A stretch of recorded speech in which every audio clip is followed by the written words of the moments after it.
When the waiter asked for my order at our anniversary dinner, my husband said, "She's not eating. She didn't contribute to the bill." "I'll have water," I said to the confused waiter while my husband Paul handed back my menu to him without letting me look at it.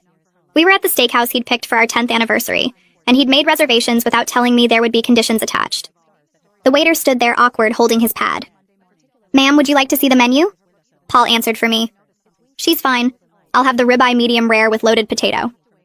He ordered a $100 meal while telling me I couldn't eat. "Sir, is the lady not dining?" The waiter looked concerned.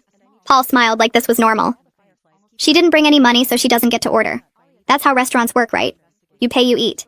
He said it loud enough for nearby tables to hear. An older couple looked over shocked. "Paul, please. It's our anniversary." He laughed and showed the waiter his phone.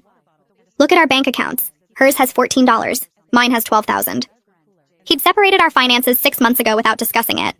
"She wants to be independent so she can independently pay for her own meals." The waiter shifted uncomfortable. "I could bring some bread for the table." Paul shook his head. "Bread is for customers. She's just sitting here." He turned to me. "You should have thought about dinner before you quit your job." I'd been laid off, not quit, but Paul had been telling everyone I chose to be unemployed. "I was laid off, Paul. The company downsized." He waved his hand dismissive. "Successful people don't get laid off. You weren't valuable enough to keep." The couple next to us was openly staring now. The woman looked horrified. Paul noticed and spoke louder.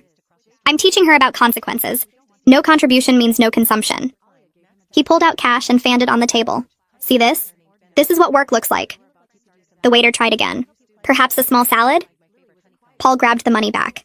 "Did you not understand? She has no money means she gets no food. It's simple economics." He looked at me. "Maybe being hungry will motivate you to find work faster." I'd applied to 40 jobs that week. "You told me not to take the retail position because it was beneath us." Paul laughed harsh. "That was before I realized you're professionally worthless.